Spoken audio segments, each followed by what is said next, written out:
আসসালামু আলাইকুম। আমরা এখন সাইটোপ্লাজমীয় অঙ্গাণুর দ্বিতীয় ঝিল্লিযুক্ত অঙ্গাণু পর্ব, সেটা হচ্ছে প্লাস্টিড। তো প্লাস্টিডের শুরুতেই আমরা প্লাস্টিডের পরিচিতি সম্পর্কে একটু পড়াশোনা করি।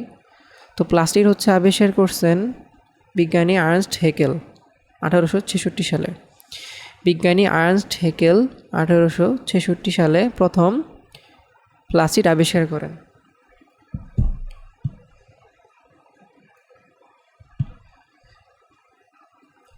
প্লাস্টিড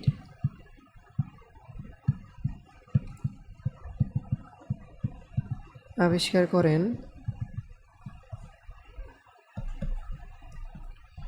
বিজ্ঞানী আর্নস্ট হেকেল 1866 সালে। প্লাস্টিড তিন প্রকার। একটা ক্লোরোপ্লাস্ট, আরেকটা ক্রোমোপ্লাস্ট, আরেকটা লিউকোপ্লাস্ট। আচ্ছা, তো প্লাস্টিড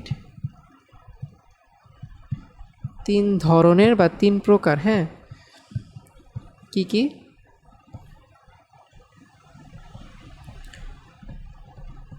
ক্লোরোপ্লাস্ট, ক্রোমোপ্লাস্ট, আর লিউকোপ্লাস্ট।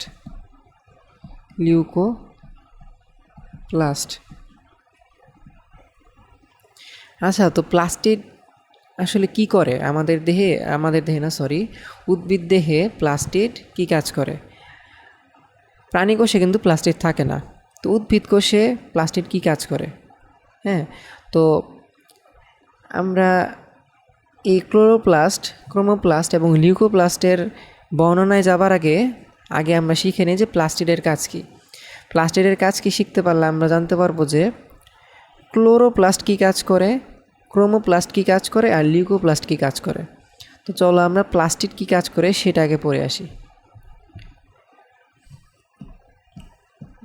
একদম লাস্টে চলে যাই যে প্লাস্টিডের কাজে। প্লাস্টিডের প্রথম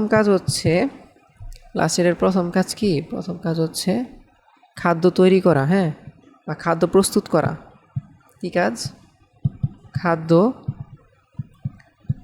প্রস্তুত করা। আচ্ছা, তোমরা বলো তো যে আমাদের দেহে কি খাদ্য প্রস্তুত হয়? আমরা কিন্তু খাদ্য বাইরের কোনো উৎস থেকে পাই, তাই না? আমরা খাদ্য কোথা থেকে পাই? বাইরের কোনো উৎস থেকে। হয় আমরা কোনো উদ্ভিদ খাদ্য হিসেবে গ্রহণ করি, অথবা কোনো প্রাণী খাদ্য হিসেবে গ্রহণ করি। আমাদের দেহে কিন্তু অটোমেটিক্যালি খাদ্য উৎপন্ন হয় না।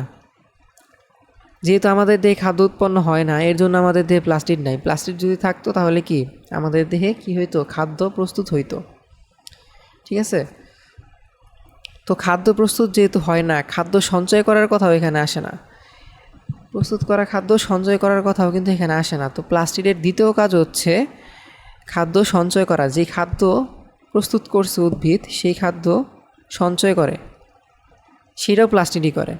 খাদ্য প্রস্তুতও করে প্লাস্টিড, খাদ্য সঞ্চয়ও করে প্লাস্টিড। হ্যাঁ, দ্বিতীয় কাজ খাদ্য সঞ্চয় করা।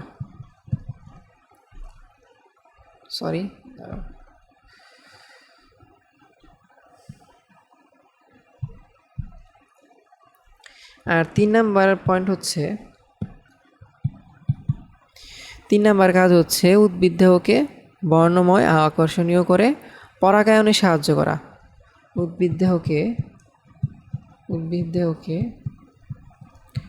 বর্ণময় ও আকর্ষণীয় করে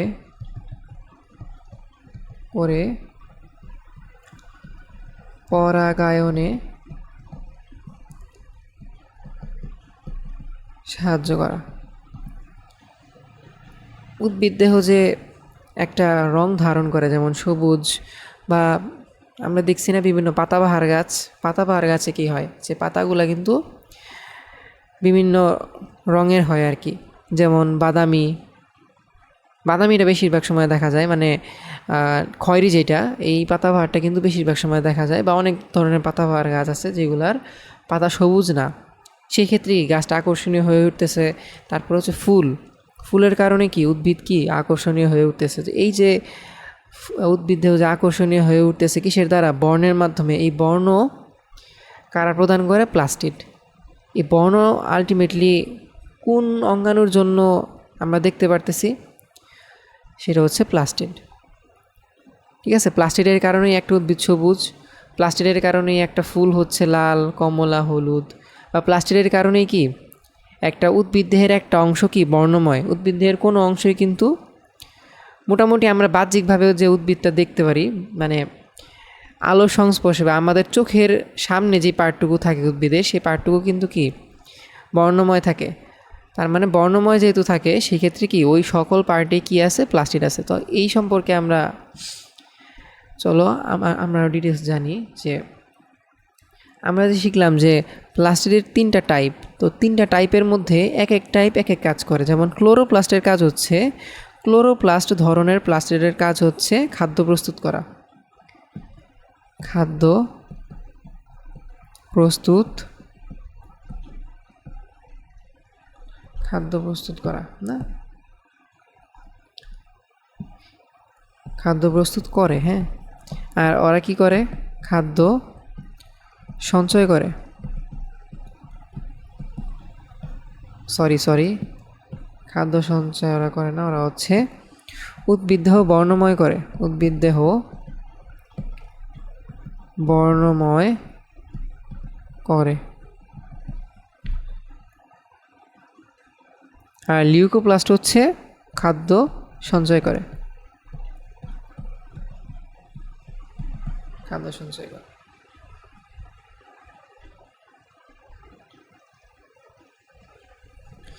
তো চলো আমরা আসি হচ্ছে ক্লোরোপ্লাস্টে। প্রথম যে ধরনটা আছে প্লাস্টিডের, ক্লোরোপ্লাস্টে চলো আমরা প্রবেশ করি। তো ক্লোরোপ্লাস্টের যে সংজ্ঞা তোমাদের বই দিছে সেটা হচ্ছে সবুজ রঙের প্লাস্টিডকে ক্লোরোপ্লাস্ট বলে।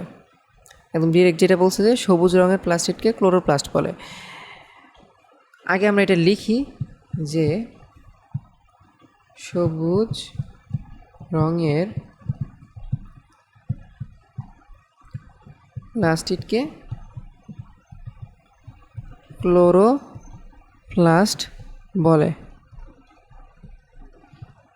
আচ্ছা, এই যে প্লাস্টিড যে সবুজ রং হচ্ছে, প্লাস্টিড সবুজ রং কেন হচ্ছে? প্লাস্টিডের মধ্যে কিছু রঞ্জক পদার্থ থাকে। রঞ্জক পদার্থ জানো কি? যেসব পদার্থের কারণে, যেসব পদার্থ রং ধারণ করে, যেসব পদার্থের কারণে কি কোনো একটা কিছু রঙিন হয়ে ওঠে। যেমন হচ্ছে তোমরা বিভিন্ন সময় দেখছো না যে খাবারে রং ইউজ করে, ওইটা হচ্ছে মেনলি রঞ্জক পদার্থ। যেই জিনিসটা তুমি দিচ্ছ রঙের জন্য, রং হওয়ার জন্য যে জিনিসটা দিচ্ছ সেটা হচ্ছে কি রঞ্জক পদার্থ। তো রঞ্জক পদার্থ কি? রঞ্জক পদার্থ হচ্ছে যেসব পদার্থ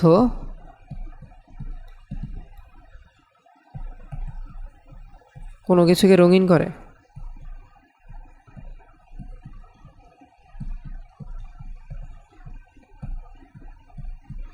বা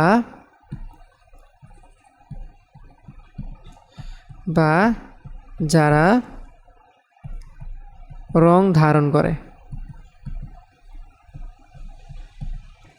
যেসব পদার্থ কোনো কিছুকে রঙিন করে বা যেসব পদার্থ রং ধারণ করে তাদেরকে কি বলা হচ্ছে? রঞ্জক পদার্থ। তো যেহেতু ক্লোরোপ্লাস্ট হচ্ছে সবুজ রঙের, সেহেতু অবভিয়াসলি এই ক্লোরোপ্লাস্টে কি আছে? কোনো না কোনো রঞ্জক পদার্থ আছে। তো ক্লোরোপ্লাস্টের যে রঞ্জক পদার্থ তার নাম হচ্ছে ক্লোরোফিল। ক্লোরোপ্লাস্টের রঞ্জক পদার্থের নাম কি? ক্লোরোফিল। তো আমরা এটা লিখে দিই যে ক্লোরোপ্লাস্টে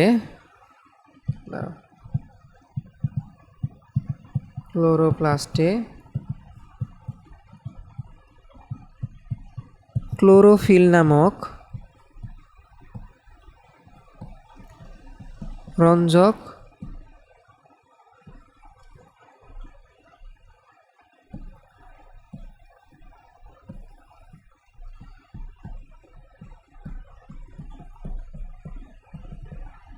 থাকে, যার ফলে এ প্লাস্টিড সবুজ রঙের হয়।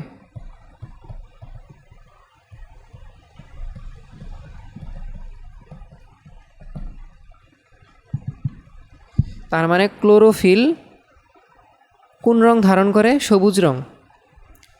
সো ক্লোরোফিল হচ্ছে সবুজ রঞ্জক পদার্থ, তাই না? সবুজ রঞ্জক পদার্থ। ক্লোরোপ্লাস্টে আরেক ধরনের রঞ্জক পদার্থ থাকতে পারে, সেটা হচ্ছে ক্যারোটিনয়েড। ক্যারোটিনয়েড হচ্ছে হলুদ বা কমলা এই ধরনের রঙের জন্য কি তারা দায়ী?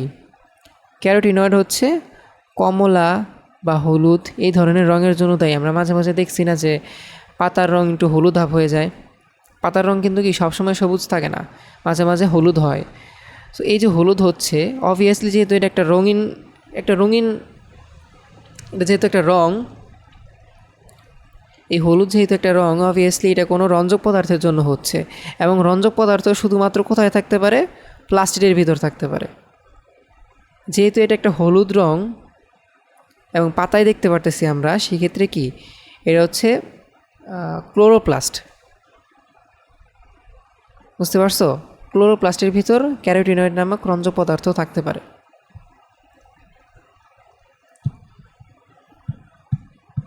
এছাড়া এতে ক্যারোটিনয়েড নামক রঞ্জক পদার্থ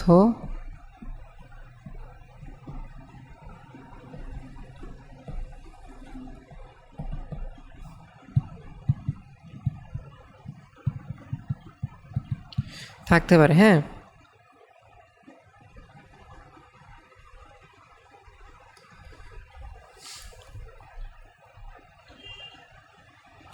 তো এই ক্লোরোপ্লাস্ট কি করে আমরা বলছি? ক্লোরোপ্লাস্ট হচ্ছে খাদ্য প্রস্তুত করে। তো ক্লোরোপ্লাস্ট কিভাবে খাদ্য প্রস্তুত করে? আচ্ছা, খাদ্য প্রস্তুত হওয়ার যে একটা বিক্রিয়া হয় আমাদের পাতায়, সেই বিক্রিয়াটা যদি আমি একটু লিখি, দেখো তো। বিক্রিয়াটা হচ্ছে কার্বন ডাইঅক্সাইড, উদ্ভিদ তো কার্বন ডাইঅক্সাইড গ্রহণ করে আমরা জানি।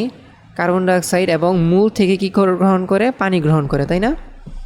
উদ্ভিদের মূল থেকে উদ্ভিদ পানি গ্রহণ করে, মাটি থেকে কি পানি শোষণ করে, এবং মানে মূল দ্বারা কি উদ্ভিদ পানি শোষণ করে মাটি থেকে, এবং পরবর্তীতে সারা দেহে এই পানিটা ছড়িয়ে যায়। তো উদ্ভিদ হচ্ছে কি পাতার মাধ্যমে কার্বন ডাইঅক্সাইড গ্রহণ করতেছে এবং মূলের মাধ্যমে পানি গ্রহণ করতেছে। এই কার্বন ডাইঅক্সাইড ও পানি যুক্ত হয়ে, এবং যুক্ত হচ্ছে কিসের সাহায্যে? বললেই তো আর যুক্ত হয় না, যুক্ত হচ্ছে সূর্যালোকের সাহায্যে আর ক্লোরোফিলের সাহায্যে। এই দুইটা জিনিস না থাকলে কার্বন ডাইঅক্সাইড ও পানি একত্রে বিক্রিয়া করতে পারবে না। কার্বন ডাইঅক্সাইড ও পানি সূর্যালোক ও ক্লোরোফিলের উপস্থিতিতে বিক্রিয়া করে কি উৎপন্ন করে? C6H12O6। এই জিনিসটা কি? গ্লুকোজ। এই গ্লুকোজই কি? গ্লুকোজই মেইনলি হচ্ছে শর্করা। এটাই কি উদ্ভিদের খাদ্য। হ্যাঁ, এই কি উদ্ভিদের খাদ্য। তো এইখানে একটা জিনিস লক্ষণীয় যে কার্বন ডাইঅক্সাইড ও পানি থাকলেই কিন্তু কি এই গ্লুকোজটা উৎপন্ন হচ্ছে না, মাঝখানে আরও দুইটা জিনিস লাগতেছে, সেটা হচ্ছে সূর্যালোক এবং ক্লোরোফিল। এই যে সূর্যালোক, এই সূর্যালোকটা হচ্ছে,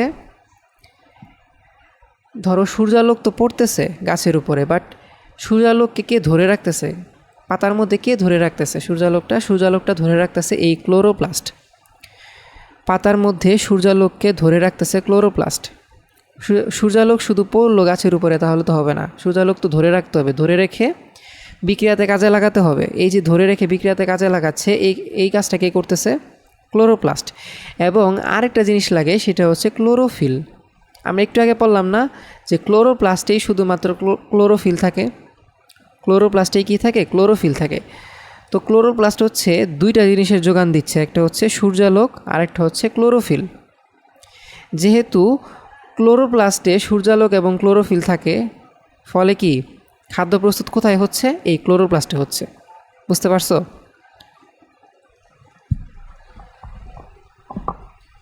তো সূর্যালোক এবং ক্লোরোফিলের যোগান কে দিচ্ছে? ক্লোরোপ্লাস্ট।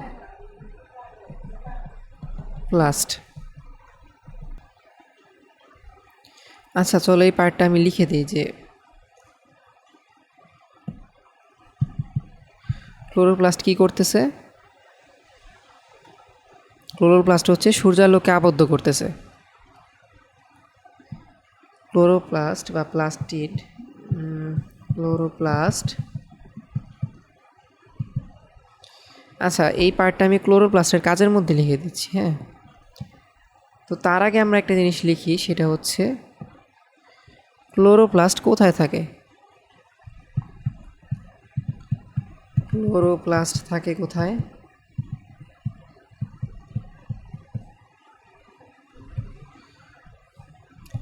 পাতায় থাকে, কারণ পাতার রং সবুজ।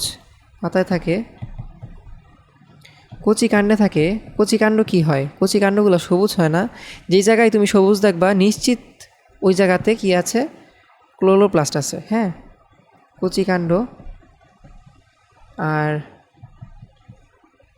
আর কি অন্যান্য যত সবুজ অংশ আছে। হ্যাঁ, অন্যান্য সবুজ অংশ।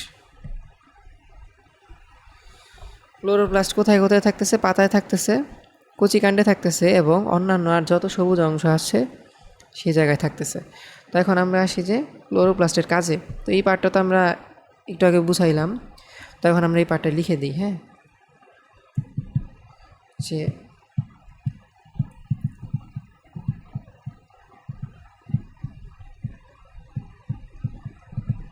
ক্লোরোপ্লাস্টের কাজ।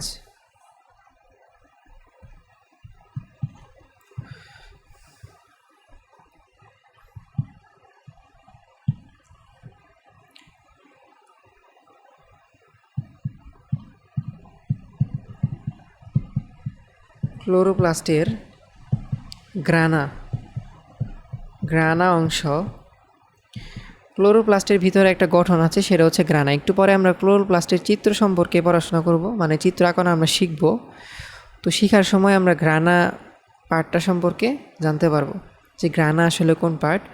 তো এইটুকু আপাতত জানো যে ক্লোরোপ্লাস্টে একটা অংশ আছে, সেটা হচ্ছে গ্রানা। এই গ্রানাই কি করে? সূর্যালোক যখন এসে পড়ে পাতার উপর বা ক্লোরোপ্লাস্টের উপর, তখন এই ক্লোরোপ্লাস্টের গ্রানা পার্টটা সূর্যালোক কি করে? আবদ্ধ করে, ধরে রাখে। হ্যাঁ, অংশ সূর্যালোককে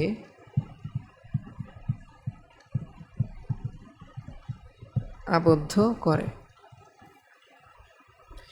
আচ্ছা, তো গ্রানা অংশ প্রথমে কি করলো? সূর্যালোককে আবদ্ধ করলো, এবং এই গ্রানা অংশতেই কী হবে জানো? এই শর্করা জাতীয় খাদ্যটা তৈরি হবে। এই গ্রানা অংশতে কী হবে? শর্করা জাতীয় খাদ্য তৈরি হবে। তো শর্করা জাতীয় খাদ্য তৈরি হওয়া মানে কি?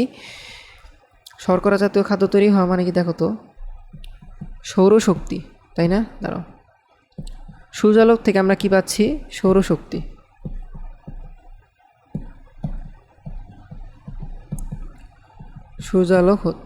সূর্যালোক থেকে, তাই না? তো এই সৌরশক্তি বা দাঁড়াও, এই সৌরশক্তি পরবর্তীতে কি হচ্ছে? গ্লুকোজ, তাই না?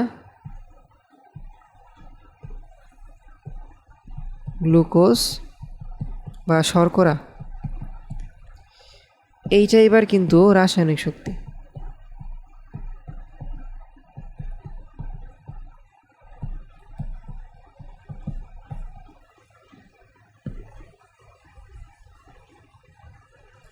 তার মানে উদ্ভিদ যেই সৌরশক্তিটা সে কালেক্ট করতেছে, পরবর্তীতে যে গ্লুকোজটা তৈরি হচ্ছে, সেই গ্লুকোজের মধ্যে কোন শক্তি জমা আছে? রাসায়নিক শক্তি। তো ওই রাসায়নিক শক্তিটা কোত্থেকে আসলো? আমরা তো জানি যে শক্তি এক রূপ থেকে অন্য রূপে রূপান্তরিত হইতে পারে, কিন্তু শক্তি কিন্তু কখনো সৃষ্টি হইতে পারে না।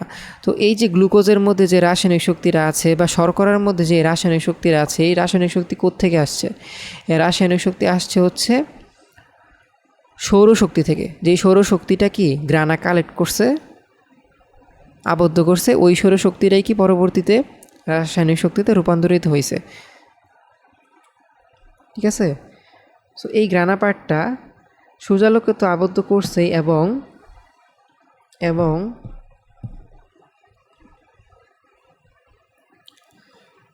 এবং সূর্যালোককে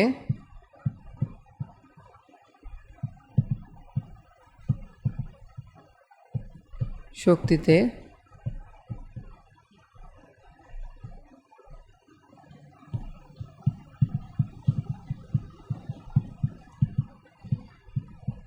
রূপান্তরিত করে। তো এই সূর্যালোক বলতে আসলে কি? সূর্যালোক বলতে আসলে এখানে সৌরশক্তি, তাই না? সৌরশক্তি। এখন তোমরা বুঝতে পারবা যে আলটিমেটলি কি হচ্ছে, সৌরশক্তি থেকে রাসায়নিক শক্তিতে রূপান্তরিত হচ্ছে। হ্যাঁ, তো তোমাদের বইয়ে এই যে আমি পার্টটা লিখছি না, যে কার্বন ডাইঅক্সাইডের পানি যুক্ত হয় সূর্যালোক ও ক্লোরোফিলের সাহায্যে এবং শর্করা জাতীয় খাদ্য বা গ্লুকোজ উৎপন্ন করে, এই পার্টটা হচ্ছে তোমাদের বইয়ে এক লাইনে লিখে দিচ্ছে সুন্দর করে। তো এই পার্টটা আমিও লিখে দিচ্ছি যে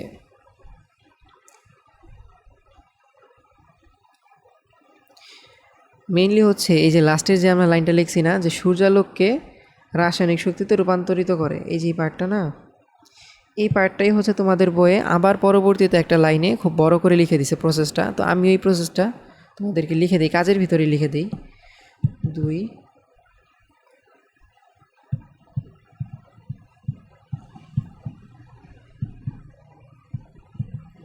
এই আবদ্ধ সৌরশক্তি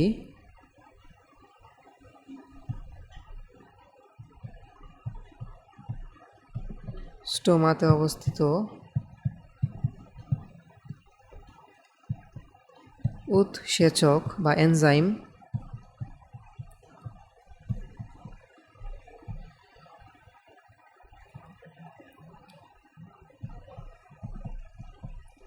বায়ু হতে গৃহীত কার্বন ডাইঅক্সাইড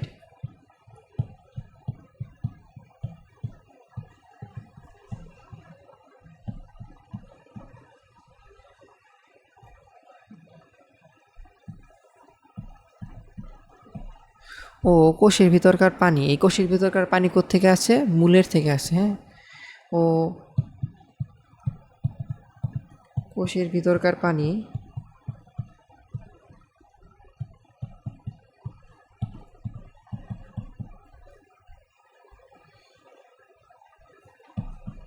মিলিত হয়ে শর্করা জাতীয় খাদ্য তৈরি করে। এই শর্করা জাতীয় খাদ্য কি? রাসায়নিক শক্তি, তাই না? রাসায়নিক শক্তি খাদ্য কে তৈরি করে? এই রাসায়নিক শক্তিতে কে রূপান্তরিত করতেছে, বা শর্করা জাতীয় খাদ্য কে তৈরি করতেছে? এই ক্লোরোপ্লাস্ট। ক্লোরোপ্লাস্টের কোন অংশ? গ্রানা অংশ। মেইনলি এই যে পার্টটা না, এই পার্টটাই আমরা পরবর্তীতে কি ইলাবোরেট করলাম। ইলাবোরেট মানে কি? ইলাবোরেট হচ্ছে ব্যাখ্যা করলাম। বুঝতে পারছো? যে আবদ্ধ করার পর ক্লোরোপ্লাস্ট কিভাবে এই সৌরশক্তিকে রাসায়নিক শক্তিতে রূপান্তরিত করতেছে।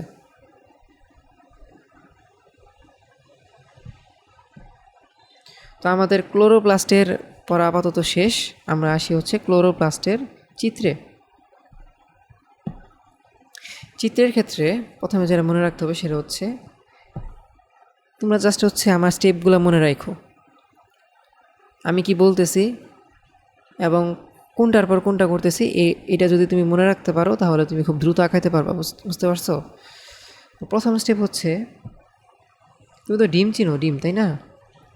এটা যদি একটা ডিম্বাকার একটা স্ট্রাকচার হয়, তো ডিম্বাকার স্ট্রাকচারে কি এখানে একটু উঁচা, এখানেও একটু নিচের দিকে নামানো, কিন্তু এইবার হচ্ছে দুই দিকে উঁচা থাকবে, এরকম কিছুটা, এরকম স্ট্রাকচার, এরকম স্ট্রাকচার। বুঝতে পারছো? চলো আমরা এরকম একটা স্ট্রাকচার আঁকাই। আঁকানোর সময় কি পেন্সিলটা একটু চিকন হইলে ভালো। তা আমিও আমার কলমটাকে একটু চিকন করে নেই। থিকনেস 1.5 রাখি। হ্যাঁ, 2.2 হতে পারছিল। আচ্ছা,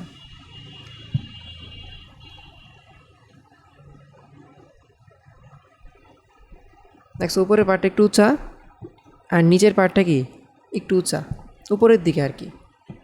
বুঝতে পারছো?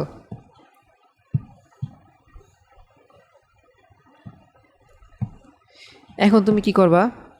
এখন তুমি হচ্ছে ডাবল লেয়ার করে দাও এই পার্টটা, যা আঁকাইছো না, এটা ডাবল লেয়ার করে দাও।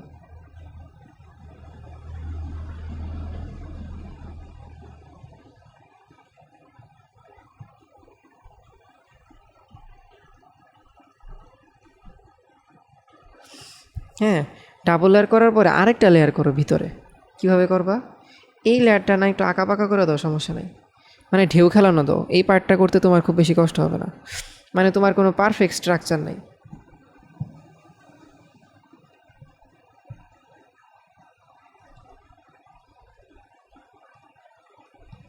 ঠিক আছে, এখন আমি একটু বড় করি এই পার্টটা, চিত্রটা একটু বড় করি, তাহলে তোমাদের বুঝতে সুবিধা হবে।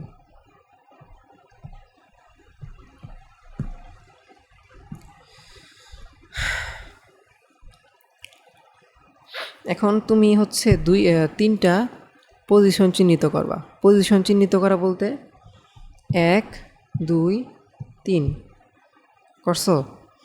এখন আরও 2টা পজিশন সেট করবা। এখন প্রথমে হচ্ছে তুমি কি বাম দিক থেকে আসবা, বাম দিক থেকে আসবা, বাম দিকে কয়টা পজিশন সেট করবা? 3টা, এরকম 3টা দাগ দিবা, দিছো। এখন এই 3টা দাগের মধ্যে কয়টা গ্যাপ আছে দেখো তো। এই যে গ্যাপ নাম্বার 1, গ্যাপ নাম্বার 2, দেখছো? এই গ্যাপে হচ্ছে একটু ডানে এসে আরও 2টা দাগ দিবা, গ্যাপের ভিতরে দিছো 2টা দাগ। এখন দেখো তো কয়টা গ্যাপ ক্রিয়েট হয়েছে? 1টা গ্যাপ, 2টা গ্যাপ, 3টা গ্যাপ। শুধুমাত্র প্রথমবারই আমরা 3টা দাগ দিব, পরের বার থেকে কি আমরা 2টা দাগ দিব। সো গ্যাপ যেহেতু 3টা, আমার দাগ দিতে হবে 2টা। সো যে কোনো 2টা গ্যাপে আমরা দাগ দিব। হ্যাঁ, চলো আমরা দাগ দিই যে কোনো 2টা গ্যাপে। আচ্ছা, এই পার্টটা আগেই না মুছি। ধরো এই পার্টে দিলাম আর এই পার্টে দিলাম, ঠিক আছে? তো এখন দেখো তো কয়টা গ্যাপ ক্রিয়েট হইলো? 1টা 2টা 3টা, 3টা গ্যাপ, তাই না?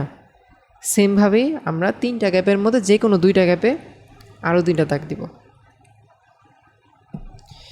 এই দিলাম একটা গ্যাপ, এই দিলাম একটা। এখন বলতে পারেন যে ভাই এখানে দিলে কি সমস্যা? এখানে দিলে সমস্যা নাই, বাট এখানে দিলে হচ্ছে কি দেখতে সুন্দর লাগবে না, বুঝতে পারছো? উপরে একটু চাপা চাপা হয়ে যায় না, আবরণের কাছাকাছি হয়ে যায়, এর জন্য হচ্ছে আমরা উপরে দিই নাই, বুঝতে পারছো? তো মোট আমরা কয়বার দাগ দিলাম? 4বার দাগ দিলাম। প্রথমবার হচ্ছে দিছি 3টা, পরের 3বার দিছি হচ্ছে 2বার করে, মানে 2টা করে দাগ দিছি।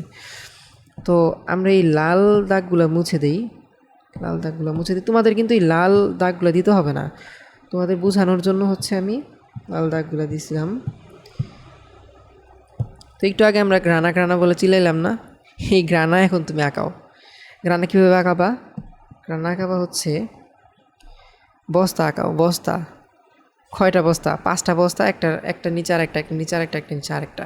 বস্তা বলতে পারো বা বিস্কুট বলতে পারো, বিস্কুটের স্তূপ বলতে পারো। হ্যাঁ, আঁকাও তো, কীভাবে আঁকাবা?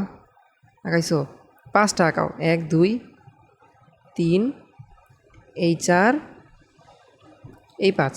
যদি তোমাদের 5টা আঁকাইতে কষ্ট হয় তোমরা 4টা আঁকাও, কোনো সমস্যা নেই। 1 2 3 4, ধরো 4টা আঁকাইলাম।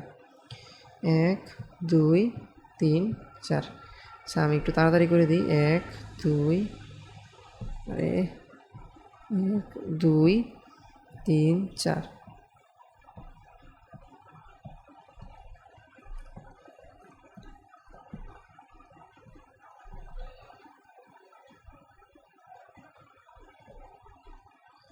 এই 5। হ্যাঁ, 1 2 3 4 5, 1 2 3 4 5।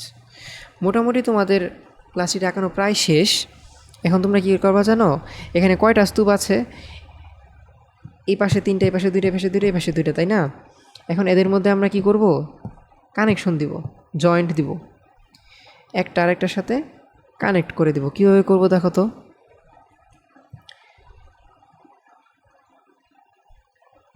এই যে ধরো দিলাম কানেকশন,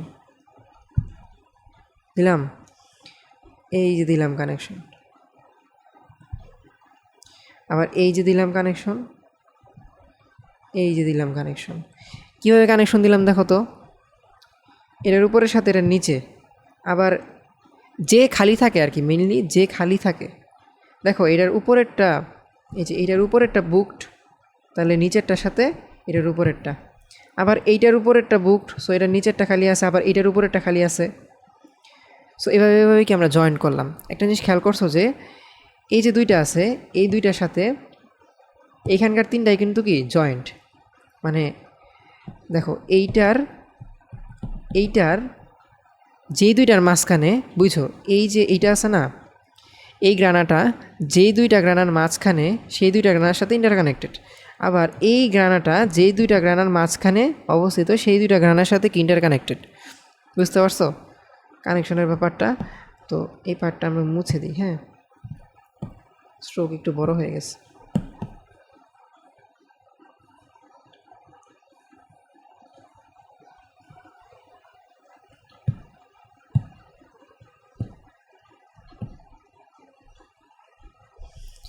তো সেমভাবেই দেখো, সেমভাবেই আবার কানেকশন দিয়ে দিই, যে এইটার এই যে দেখো দিয়ে দাও কানেকশন, সমস্যা নেই, যেভাবে তোমার মনে চায়। তো এখন এই যে ধরো দিলাম, হ্যাঁ, আবার এইখানে ধরো ফার্স্ট এটার সাথে লাস্ট এটা মিলিয়ে দিলাম,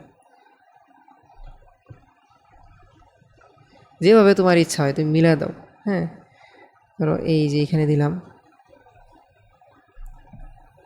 এখানে দিলাম,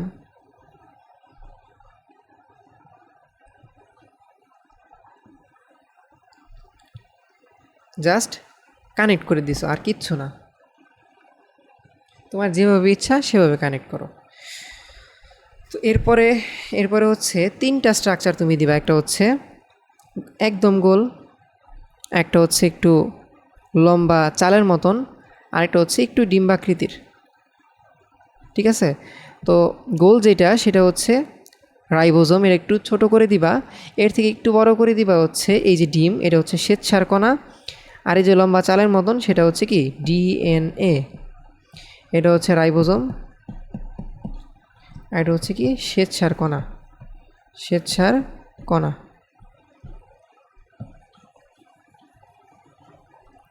তো এই তিনটা স্ট্রাকচার দিয়ে দিই আমরা।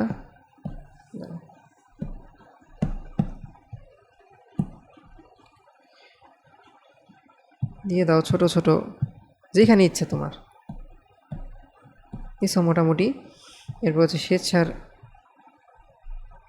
শ্বেতসারগুলো দিয়ে দিই আমরা।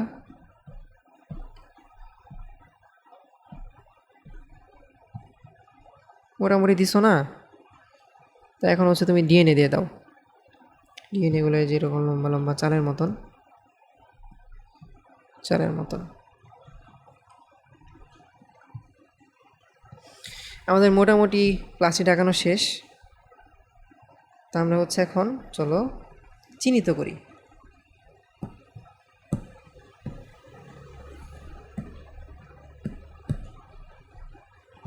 চিহ্নিত করার জন্য কি করবা? চিহ্নিত করার জন্য চিত্রের ডান পাশে একটা দাগ দিবা। ধরো এই সেই দাগ। তো প্রথমে আমরা আসি আবরণী থেকে, আমরা ফার্স্টের থেকে যা যা খাইছি সেই পার্টগুলো আমরা হচ্ছে চিহ্নিত করি। হ্যাঁ, শুরুর থেকে চিহ্নিত করি।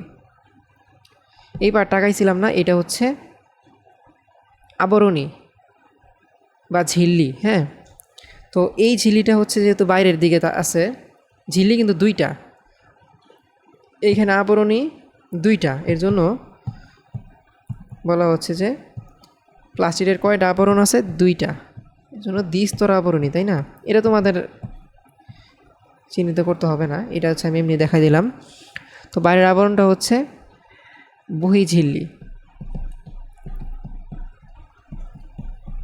বহিঃঝিল্লি, আর ভিতরের যে আবরণটা বা ভিতরের যে ঝিল্লি সেটা হচ্ছে অন্তঃঝিল্লি।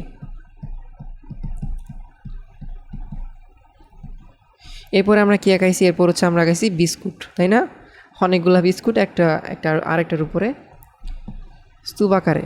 সো এই যে পুরা স্তূপটা, এই পুরা স্তূপটার নাম হচ্ছে গ্রানা। কি বলছি? এই পুরা স্তূপটা হচ্ছে গ্রানা। আর স্তূপের মাঝখানে যে একটা একটা বিস্কুট না, সিঙ্গেল সিঙ্গেল, এই সিঙ্গেল সিঙ্গেলগুলো হচ্ছে থাইলাকয়েড। অনেকগুলো থাইলাকয়েড মিলে একটা গ্রানা তৈরি করে। এটা কি থাইলাকয়েড, বুঝতে পারছো? থাইলাকয়েড। তো এরপরে কি দিছি আমরা? এরপর হচ্ছে আমরা দিছি কানেকশন। এই কানেকশনকে বলা হচ্ছে আন্তঃগ্রানা। কি বলা হচ্ছে? আন্তঃগ্রানা। গ্রানাগুলোর মধ্যে যে কানেকশন, গ্রানাগুলোর মধ্যে যে কানেকশন, সেই কানেকশনগুলোকে কি বলা হচ্ছে? আন্তঃগ্রানা। চলো আমরা আন্তঃগ্রানা চিহ্নিত করে ফেলি।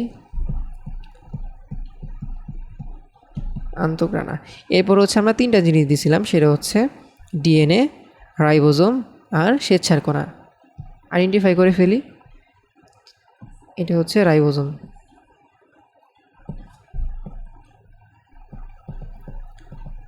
রাইবোজোম, এটা কি? স্বেচ্ছার কণা।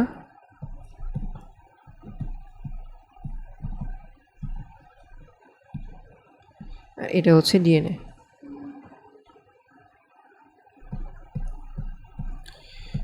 ডিএনএ।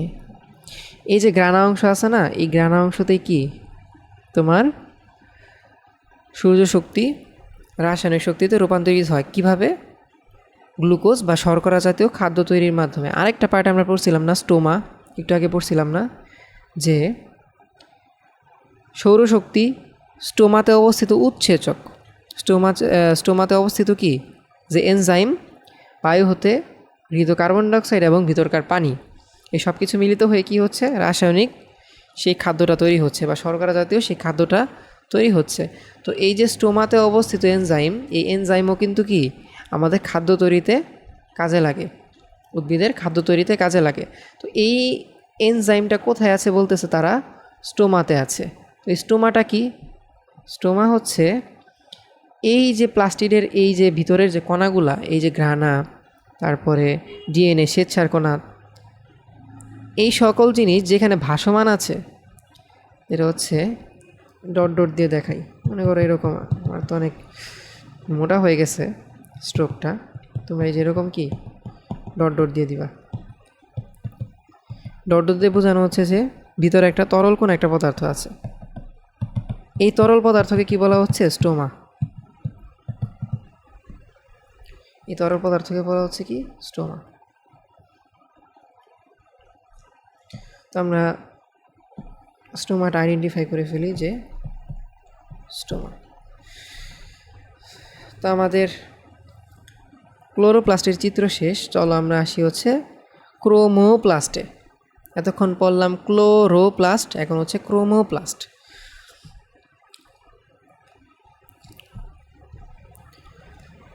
তো ক্রোমোপ্লাস্ট সম্পর্কে আমরা শুরুতে বলছিলাম যে ক্রোমোপ্লাস্ট উদ্ভিদের দেহকে বর্ণময় করতে সাহায্য করে। উদ্ভিদের দেহকে তারা কিভাবে বর্ণময় করতেছে?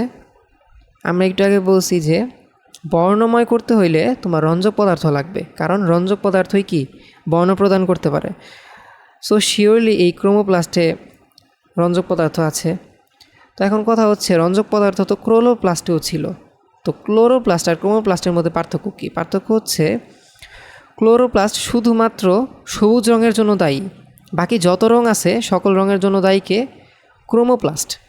আমরা যে ফুলের মধ্যে যে রঙ দেখি না, ফুলের মধ্যে যে রঙ দেখি লাল, নীল, হলুদ, কমলা, এই সকল যে রঙ আমরা দেখতেছি, এই রঙ কিসের জন্য হচ্ছে? এই ক্রোমোপ্লাস্ট নামক প্লাস্টিডের কারণে হচ্ছে। তো তোমাদের বইয়ে ক্রোমোপ্লাস্টের সংজ্ঞানটা এভাবে করছে যে এগুলো হচ্ছে রঙিন প্লাস্টিড, কিন্তু সবুজ নয়। সবুজ প্লাস্টিড একমাত্র ক্লোরোপ্লাস্ট, আর রঙিন প্লাস্টিড কিন্তু সবুজ না, সেই প্লাস্টিডগুলো কি? ক্রোমোপ্লাস্ট। এখন কথা হচ্ছে যে সবুজ রঙটা আসলে কি? সবুজও কিন্তু রঙিনের মধ্যে পড়তেছে, সবুজও কিন্তু একটা রঙিন রঙ, তাই না? কিন্তু আমরা রঙিনের মধ্যে সবুজটাকে ইনক্লুড রাখতেছি না, কারণ সবুজ রঙের জন্য ক্লোরোপ্লাস্ট। আর বাকি যত রঙিন রঙ আছে, যেমন লাল, নীল, হলুদ, হ্যাঁ, এই সকল রঙের জন্য কি কারা দায়ী? ক্রোমোপ্লাস্ট। তো আমরা লিখে দিই যে রঙিন প্লাস্টিড, সবুজ রং ব্যতীত রঙিন প্লাস্টিডকে ক্রোমোপ্লাস্ট বলে।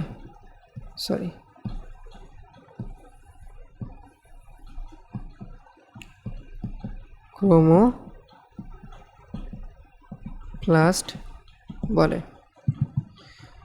তো ক্লোরোপ্লাস্টে কী ছিল? ক্লোরোফিল নামক রঞ্জক পদার্থ ছিল। তো ক্রোমোপ্লাস্টে কী কী রঞ্জক পদার্থ থাকতে পারে?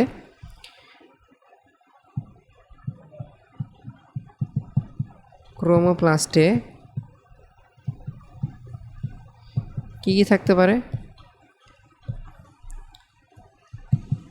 এক নাম্বার হচ্ছে জ্যান্থোফিল,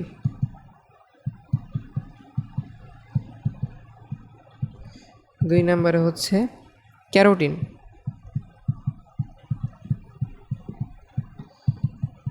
তিন নম্বর হচ্ছে ফাইকোএরিথ্রিন,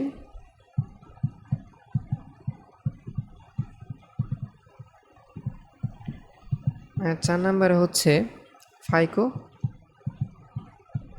তাই না?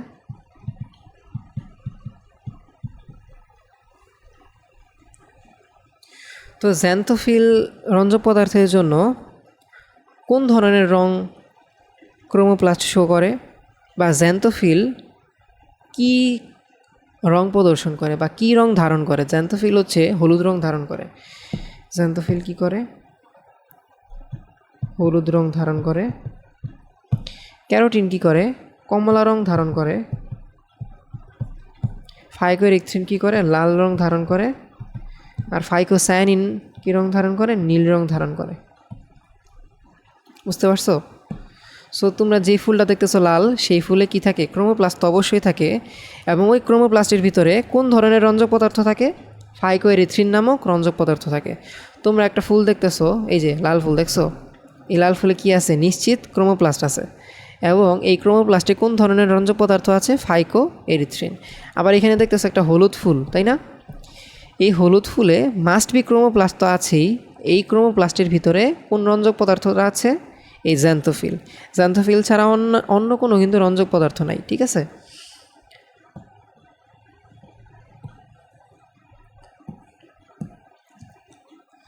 এখন আমরা আসি,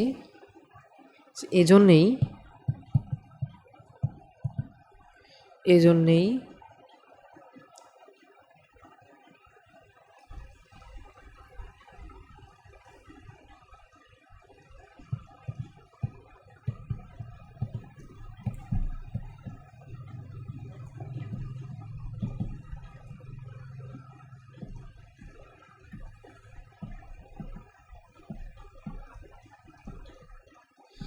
লাল বা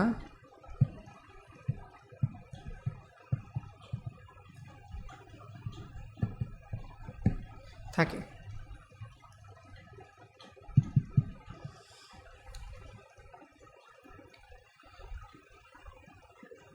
এখন এদের কোথায় কোথায় পাওয়া যায়?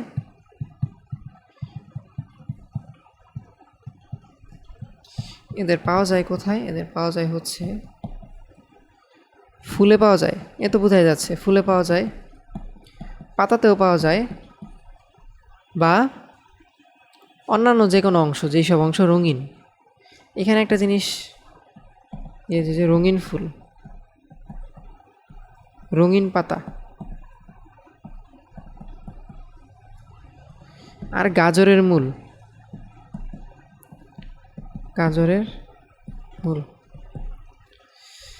একটা জিনিস দেখো তো, আমরা কি বললাম? রঙিন ফুলে আছে, রঙিন পাতায় আছে। আমরা তো জানি ফুল রঙিন হয়, আবার মাঝে মাঝে পাতাও রঙিন হয়। কখন? পাতাবাহার গাছ আমরা দেখছি না? পাতাবাহার গাছে কিন্তু কি কিছু কিছু গাছে পাতা কিন্তু রঙিন হয়, সবুজ হয় না। সবুজ একটা রঙিন, মানে একটা রং, কিন্তু ক্রোমোপ্লাস্টের ক্ষেত্রে কিন্তু আমরা সবুজকে কনসিডার করতেছি না, ঠিক আছে? এবং লাস্টে একটা উদাহরণ তারা বলছে যে গাজরের মূল। আচ্ছা, গাজরের মূলকে কেন তারা আলাদাভাবে এত এক্সেপশনালি লিখলো? মানে একদম তারা একটা কিছুকে স্পেসিফাই করে দিল, একটা সবজি, সেটাকে তারা স্পেসিফাই করে দিল যে গাজরের মূলে এদের পাওয়া যায়। কেন গাজরের মূলকে স্পেসিফাই করে দিছে সেটা আমরা একটু পরে পড়বো, যখন আমরা লিউকোপ্লাস্ট পড়বো না, তখন হচ্ছে এই বিষয়টা নিয়ে আলোচনা আসবে ইনশাল্লাহ। তো এরপর হচ্ছে আমরা চলে যাই যে ক্রোমোপ্লাস্টের কাজে। এদের কাজ কি?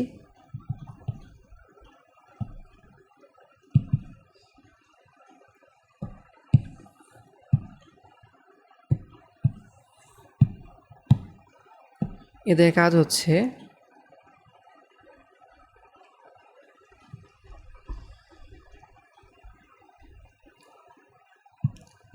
ফুলকে প্রথম কাজ হচ্ছে ফুলকে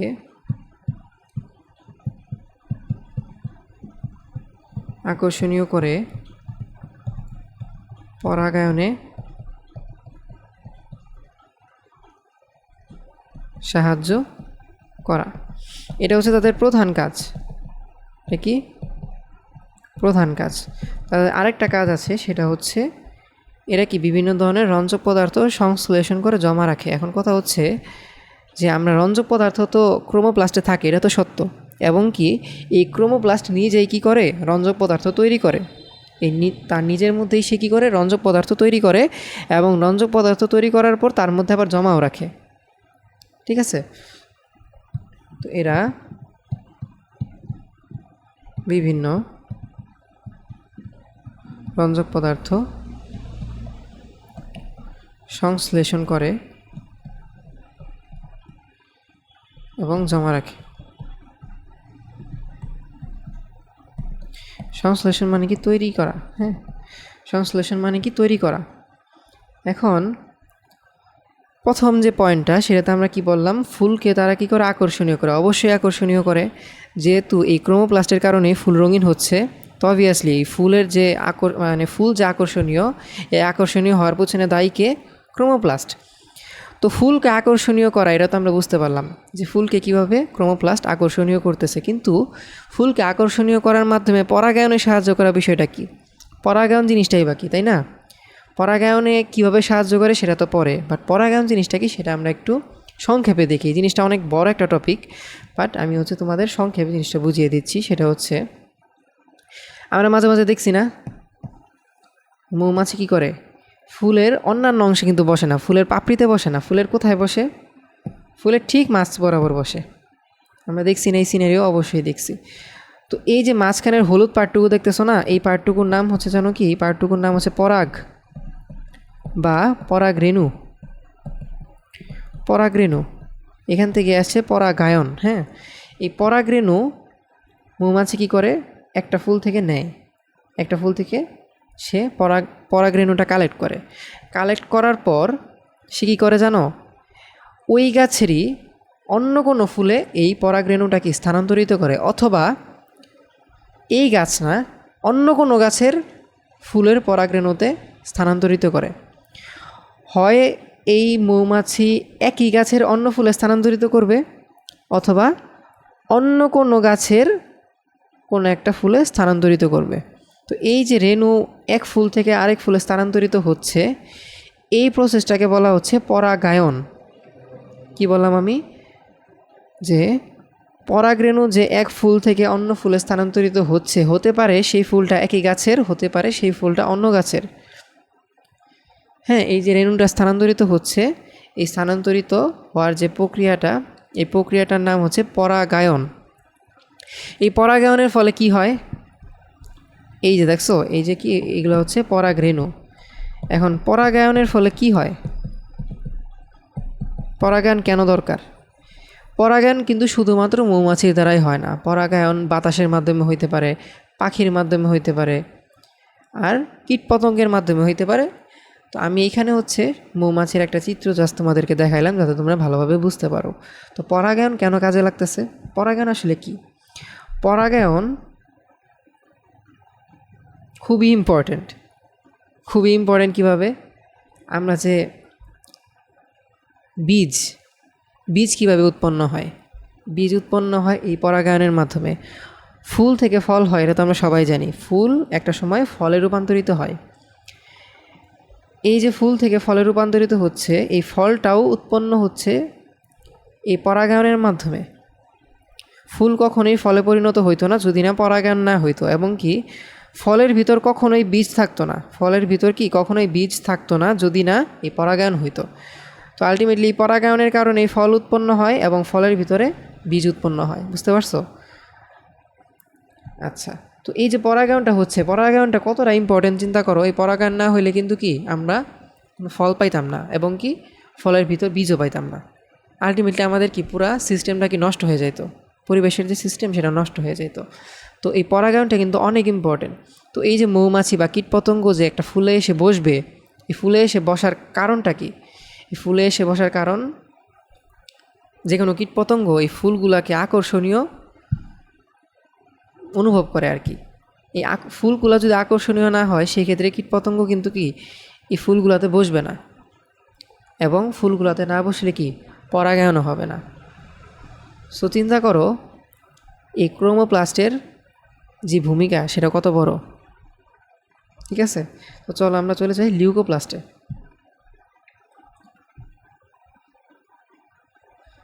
আচ্ছা, এতক্ষণ পড়ছি যে প্রথমটাই পড়ছিলাম যে ক্লোরোপ্লাস্টের ক্ষেত্রে সবুজ রঙের প্লাস্টিককে ক্লোরোপ্লাস্ট বলে, রঙিন প্লাস্টিককে ক্রোমোপ্লাস্ট বলে। এখন আমরা পড়ব যে যেই প্লাস্টিকে কোনো রঞ্জক পদার্থই থাকে না সেই প্লাস্টিককে কি বলে? লিউকোপ্লাস্ট বলে। যে আসি যেসব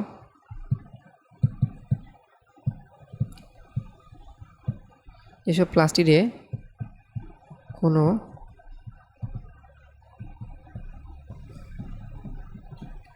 পদার্থ থাকে না তাকে কি বলতেছি?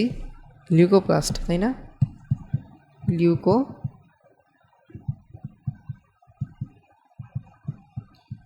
তাকে বলে লিউকোপ্লাস্ট। এখন লিউকোপ্লাস্ট কোথায় পাওয়া যায়? যেসব কোষে সূর্যালোক বা সূর্যের আলো পৌঁছায় না, যেই সব কোষে সূর্যালোক পৌঁছায় না সেখানে লিউকোপ্লাস্ট থাকে। লিউকোপ্লাস্ট থাকে যেমন কোথায় কোথায় সূর্যের আলো পৌঁছায় না? একটা উদ্ভিদের কোথায় কোথায় সূর্যের আলো পৌঁছায় না? তোমরা হয়তো বা গেস করতে পারছো যে মূলে কিন্তু কি সূর্যের আলো পৌঁছায় না। সো মূল একটা পয়েন্ট অবশ্যই, মূল। এরপর আছে হচ্ছে জনন কোষ, আরেকটা আছে হচ্ছে ভ্রূণ।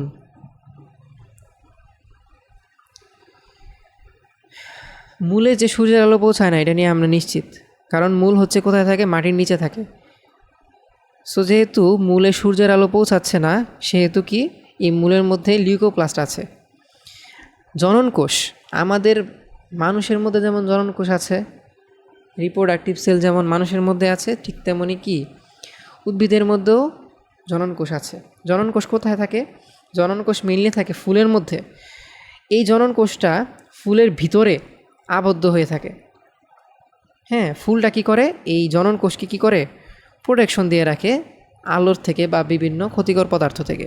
মেইনলি স্ত্রী জনন কোষ কোথায় থাকে? ফুলের ভিতরে থাকে। এই স্ত্রী জনন কোষকে ফুল কি করে? আবরণে দিয়ে রাখে যাতে এই জনন কোষ আলোর সংস্পর্শে বা অন্য কোনো ক্ষতিকর জিনিসের সংস্পর্শে না আসে। এবং ভ্রূণ, এই যে দেখো তো ভ্রূণ কোথায় থাকে জানো? ভ্রূণ হচ্ছে থাকে বীজের ভিতরে। এটা হচ্ছে একটা বীজ। দেখো ভ্রূণটা কই আছে? এই যে ভ্রূণ। এই বীজ থেকে আমরা দেখছি না, বীজ যখন আমরা বুনে দেই বীজ থেকে একটা ছোট্ট জিনিস শুরুতে আসে, এই যে এরকম একটা জিনিস। এইটাই হচ্ছে সেই ভ্রূণ, যেই ভ্রূণটা কি ছিল? বীজের ভিতরে লুকায়িত ছিল। যখন বীজের ভিতরে এই ভ্রূণটা লুকায়িত ছিল তখন এই ভ্রূণের ভিতরে ছিল লিউকোপ্লাস্ট। কিন্তু এখন যে এই ভ্রূণটা কি হইল? অঙ্কুরিত হইল। এই ভ্রূণটা যে বাইরে আসলো একে কি বলতেছি? অঙ্কুরোদ্গম। এই প্রসেসটা কি? এইখান থেকে যে এইটা হইল এই প্রসেসটা হচ্ছে অঙ্কুরোদ্গম।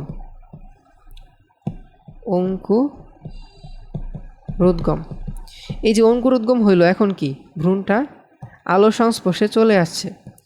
এখন আমাদের লাস্ট যে পয়েন্টটা লিউকোপ্লাস্টের লাস্ট পয়েন্টটা হচ্ছে আলোর সংস্পর্শে লিউকোপ্লাস্ট ক্লোরোপ্লাস্টে রূপান্তরিত হয়। আলোর সংস্পর্শে কি আলোর সংস্পর্শে লিউকোপ্লাস্ট ক্লোরোপ্লাস্টে রূপান্তরিত হয়। যখন বীজের ভিতরে ছিল ভ্রূণটা তখন ভ্রূণের ভিতর কি ছিল? লিউকোপ্লাস্ট। যেহেতু এই ভ্রূণ আলোর সংস্পর্শে নাই। যখনই সে বের হয়ে আসলো তখন এই ভ্রূণের ভিতর যে লিউকোপ্লাস্ট ছিল সেগুলা ক্লোরোপ্লাস্টে রূপান্তরিত হয়ে যায়। ঠিক আছে? আচ্ছা, তো এই পার্টটা আমি লিখে দিই যে আলোর সংস্পর্শে আসলে লিউকোপ্লাস্ট ক্লোরোপ্লাস্টে রূপান্তরিত হতে পারে।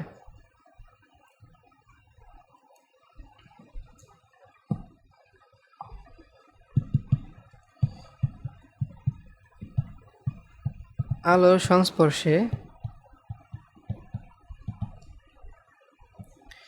সংস্পর্শে কি লিউকোপ্লাস্ট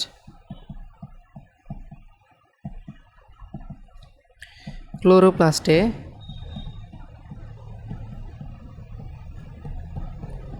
রূপান্তরিত হয়।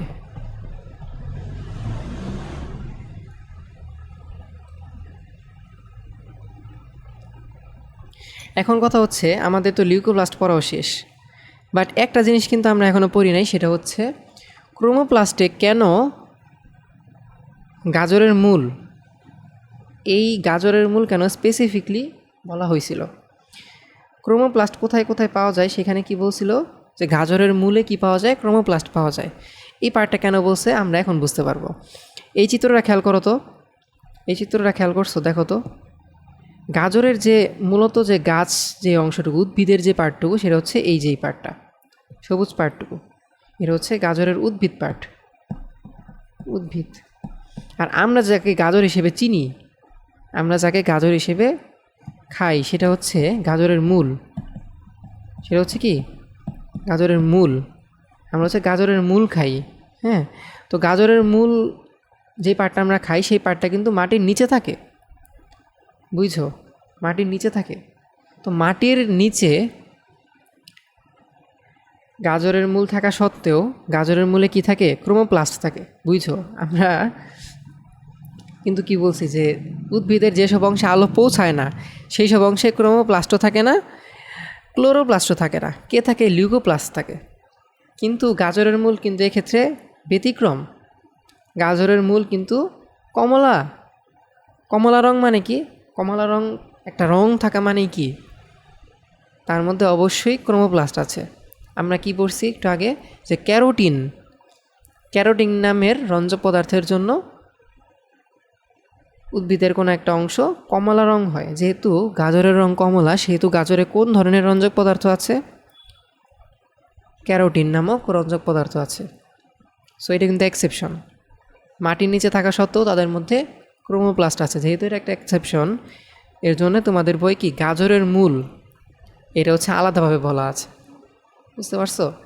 তো আজকে এই পর্যন্ত থাক, আমরা পরবর্তীতে পড়াশোনা করব হচ্ছে বাকি সাইটোপ্লাজমিক অঙ্গাণু নিয়ে। তো ঠিক আছে, সবাইকে আল্লাহ হাফেজ, আসসালামু আলাইকুম।